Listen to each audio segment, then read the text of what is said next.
Welcome friends. Siragadikka ஆசை இன்னைக்கு எபிசோடில் விஜயா மீனாட்ட சொல்லிட்டு இருக்கிறாங்க, நீ போட்ட சபதத்தில் ஜெயிச்சிட்டேன் அப்படின்னு என்னை வெறுப்பேற்றி காட்டுறதுக்காக தானே முத்துவை கோவில் கூட்டிகிட்டு போய் தாலி கட்டிட்டு வந்திருக்கிற அப்படின்னு கேட்குறாங்க.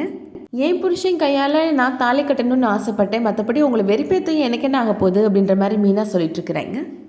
ரொம்ப ஓவராக ஆடாத, முத்துவோட இன்னொரு முகத்தை கூடிய சீக்கிரமாகவே உன்கிட்ட காமிப்பான் அப்படின்னு சொல்கிறாங்க விஜயா. இதுக்கிடையில் முத்து இப்போது ரொம்ப சந்தோஷமாக அவங்க கல்யாணத்துக்கு எடுத்த ஃபோட்டோவை அண்ணாமலைகிட்ட காமிச்சிட்ருக்கிறாரு. ரவியுமே அதை பார்த்து ரொம்ப சந்தோஷப்படுறாரு. உங்கள் கல்யாணத்தில் கூட உங்களுக்கு ஒரு ஃபோட்டோ கூட எடுக்கல இல்லை அப்படின்னு சொல்லிட்டுருக்கிறாரு. ஃபோட்டோ எடுக்கிற நிலைமையிலேயே நாங்கள் இருந்தோம் அப்படின்ற மாதிரி முத்து கேட்டுட்ருக்கிறாரு. அந்த ஃபோட்டோவை பார்த்துட்டு மனோஜ் ரொம்ப கிளாரிட்டியாகவே இல்லையே, நல்ல கேமராவில் எடுத்துருக்க வேண்டியதானே அப்படின்னு கேட்டுட்ருக்கிறாரு. சினிமா எடுக்கிற கேமராவில் வேணால் எடுக்கலாமா அப்படின்னு நக்கலாக கேட்குறாரு முத்து. ஒருத்தவங்க ஒரு ஃபோட்டோ காமிச்சாங்கன்னா நல்லா இருக்குன்னு சொல்லணும், அதுலேயே ஏதாவது குறை சொல்வியா நீனு அப்படின்னு கேட்டுட்ருக்கிறாரு முத்து.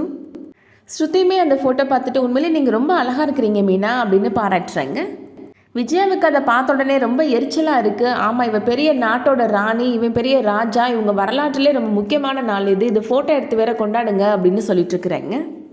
எங்கள் வாழ்க்கை வரலாற்றில் இது ரொம்ப முக்கியமான நாள் தான் அப்படின்னு சொல்கிறாரு முத்து. வழக்கம் போல் விஜயாவுக்கு நோஸ்கர் கொடுக்குற மாதிரி பேசுகிறாரு. அம்மாவுக்கு இதெல்லாம் முக்கியமான நாளாலாம் கண்ணுக்கு தெரியாது, எவனாவது பணத்தை எடுத்து ஓடி போகிறது இல்லை திருட்டு கல்யாணம் பண்ணுறது இதெல்லாம் தான் அவங்களுக்கு முக்கியமான நாளாக இருக்கும் அப்படின்னு சொல்கிறாரு. அதெல்லாம் வேணால் ஒரு கல்வெட்டில் பொறிச்சு பக்கத்துலேயே நீங்கள் உட்காந்துக்கோங்க அப்படின்னு சொல்கிறாரு. எங்கள் கல்யாண ஃபோட்டோவை ஒரு ஃப்ரேம் பண்ணி நான் ஹாலில் மாட்ட போகிறேன்ப்பா அப்படின்னு சொல்லிட்டு இருக்கிறாரு முத்து. விஜயா உடனே சொல்கிறாங்க, அதெல்லாம் ஹாலில் மாட்டுறதுக்குலாம் இடம் கிடையாது, வேணா ஒரு ரூமில் வேணால் மாட்டிக்கோ அப்படின்னு சொல்கிறாங்க. வழக்கம் போல் இப்போ மனோஜை இழுக்கிறாரு முத்து. இந்த ஓடுகாலி ஃபோட்டோ மாட்டுறதுக்குலாம் இடம் இருக்குது, எங்களோட கல்யாண ஃபோட்டோ மாட்டுறதுக்கு மட்டும் இடம் இல்லையா அப்படின்னு கேட்குறாரு. நான் சின்னதாக தான் மாட்டலான்னு இருந்தேன், இப்போ பெருசாக ஃப்ரேம் போட்டு கண்டிப்பாக அந்த ஹாலில் மாட்டுவேன் அப்படின்னு சொல்கிறாரு முத்து. அடுத்ததான் இப்போ முத்து ரூமுக்கு போகிறாரு. மீனாட்ட, என்ன மீனா எந்த ஏற்பாடும் பண்ணலையா நீனு அப்படின்னு கேட்குறாரு. பூலாம் எங்கே அப்படின்னு கேட்குறாரு. அதெல்லாம் கட்டி ஃப்ரிட்ஜில் வச்சுட்டீங்க அப்படின்னு மீனா சொல்லிட்டு இருக்கிறாங்க. இன்றைக்கி தான் நமக்கு கல்யாண நாள், அப்போ இன்றைக்கி நைட் தான் நமக்கு சாந்தி முகூர்த்தம் நடக்கணும் அப்படின்ற மாதிரி கேட்குறாரு முத்து. என்னங்க நீங்கள் ஏதோ விளையாட்டுக்கு சொல்கிறீங்கன்னு பார்த்தா நிஜமாவே இந்த மாதிரி பேசிகிட்டு இருக்கிறீங்க அப்படின்னு மீனா கேட்குறேங்க. நமக்கு இன்றைக்கி சந்தோஷமான நாள் தான், ஆனால் இது நம்மளோட கல்யாண நாள் கிடையாதுல்ல அப்படின்னு சொல்கிறாங்க மீனா. நமக்கு ஃபஸ்ட் டைம் கல்யாணம் நடந்தப்போ உனக்கும் எனக்கும் பிடிக்காம தான் கல்யாணம் பண்ணிக்கிட்டோம் அப்படின்னு சொல்கிறாரு முத்து. நம்ம பிடிக்காம தான் கல்யாணம் பண்ணிக்கிட்டோம், ஆனால் அதுக்கப்புறமா நமக்கு வாழ்க்கை ரொம்ப பிடிச்சிருச்சுல அப்படின்னு சொல்லிட்டு இருக்கிறாங்க மீனா. உண்மையாகவே உனக்கு என்ன பிடிக்குமா, நீ என்னை ரவுடின்னு தானே சொல்லுவேன் அப்படின்னு முத்து கேட்குறாரு. ஆமாம், இப்போயும் நான் உங்களை ரவுடின்னு தான் சொல்கிறேன் அப்படின்னு சொல்கிறாங்க மீனா. எதுக்கு எடுத்தாலும் யார்கிட்டனாலும் சண்டைக்கு தானே நிற்கிறீங்க, அப்போ நீங்கள் ரவுடி தானே அப்படின்ற மாதிரி மீனா கேட்குறாங்க. முதல்ல பிடிக்காத ரவுடியாக இருந்தீங்க, இப்போ எனக்கு ரொம்ப ரொம்ப பிடிச்ச ரவுடி நீங்கள் அப்படின்னு சொல்லி ஹக் பண்ணிக்கிறாங்க.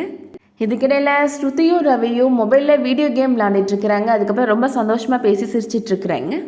ஒரு பக்கம் மனோஜ் இப்போது தூங்கிட்டு இருக்கிறாரு. தூக்கத்திலேயே மசாலா தோசை, ரவை தோசை, இட்லி, பொங்கல், பூரின்னு புலம்பிட்டு இருக்கிறாரு. ரோகிணி மனோஜை எழுப்புறாங்க. என்ன உளறிட்டு இருக்கிறீங்க அப்படின்னு கேட்குறாங்க.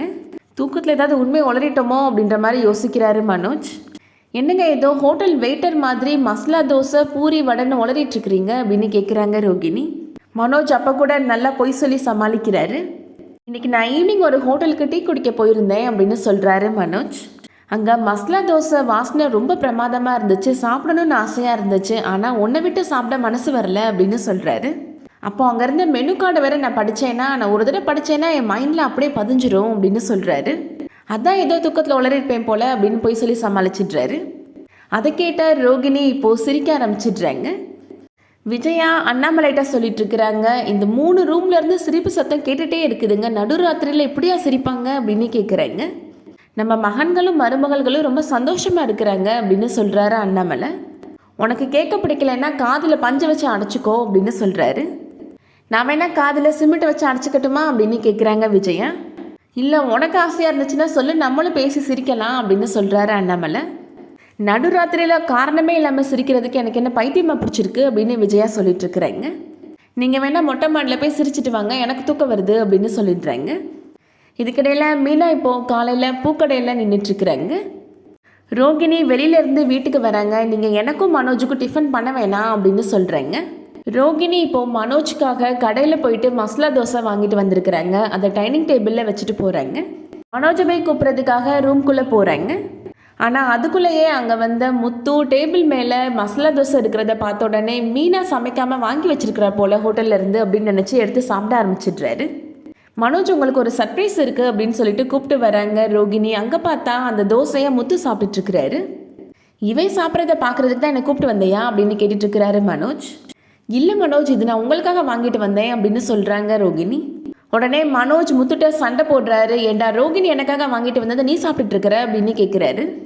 டேபிளில் இருந்துச்சுன்னா எடுத்த உடனே சாப்பிட்ருவியா, யாருக்காக வாங்கினதுலாம் கேட்க மாட்டியா அப்படின்னு திட்டுறாரு. அண்ணாமலையுமே இப்போ அங்கே வந்துட்டாரு. என்னதாண்டா பிரச்சனை உங்களுக்கு அப்படின்னு கேட்டுட்ருக்கிறாரு. நான் மனோஜ்காக வாங்கிட்டு வந்த தோசையை எடுத்து முத்து சாப்பிட்டுட்ருக்கிறாரு அப்படின்னு சொல்லிட்டு இருக்கிறாங்க ரோகிணி. சரிம்மா விடு, ஏதோ தெரியாமல் பண்ணிட்டான் அப்படின்னு அண்ணாமலை சப்போர்ட் பண்ணி பேசுகிறாரு. வழக்கம் போல் விஜயா முத்துவை திட்டுறாங்க. எல்லாம் இவன் வேணும் தான் பண்ணுறான் அப்படின்னு சொல்கிறாங்க. ரவி முத்துட்ட சொல்லிட்டு இருக்கிறாரு. யாருக்காக வாங்கினதுன்னு ஒரு வார்த்தை நீ கேட்டிருக்கலாம்ல முத்து அப்படின்னு சொல்கிறாரு. முத்துமே நக்கலாக பதில் சொல்கிறாரு. இந்த திருவிழாவில் ஏதாவது பொருள் காணாமல் போச்சுன்னா இதுக்கு சொந்தக்காரங்க வந்து வாங்கிக்கோங்கன்னு மைக்கில் அனௌன்ஸ் பண்ணுவாங்கல்ல, அந்த மாதிரி நடுவீட்டில் நின்று எனக்கு கதை சொல்கிறியா அப்படின்னு கேட்குறாரு. இந்த தோசை யாரோடது, யாருக்கு வாங்கினது, இதை சாப்பிடலாமா வேணாமான்னு எல்லாத்தையும் கேட்டு தான் சாப்பிடணுமா அப்படின்னு முத்து கேட்குறாரு. அதோட இன்னைக்கான எபிசோட் முடியுது. நாளைக்கு எபிசோடில் பார்த்தோம் அப்படின்னா பார்வதி விஜயாவை கூப்பிட்டுட்டு ஒரு ஹோட்டலுக்கு வராங்க. இந்த ஹோட்டலில் சாப்பாடெல்லாம் ரொம்ப நல்லாயிருக்கும், நீ சாப்பிட்டு பாரு விஜயா அப்படின்னு பார்வதி சொல்லிட்டு இருக்கிறாங்க. விஜயா பார்வதிட்ட சொல்கிறாங்க, நீ எந்த ஹோட்டல் சாப்பாடு தான் நல்லா இல்லைன்னு சொல்லியிருக்கிற அப்படின்னு கேட்குறாங்க. அவங்க வந்திருக்கிறது எந்த ஹோட்டல்னு பார்த்தா மனோஜ் வேலை பார்க்குற அதே ஹோட்டல் தான். அங்கே விஜயாவும் பார்வதி இருக்கிறத பார்த்த உடனே மனோஜ் ரொம்ப ஷாக் ஆகிடுறாரு. வேகமாக போய் வாஷ்பேஷன் பக்கத்தில் போய் ஒளிஞ்சிக்கிறாரு.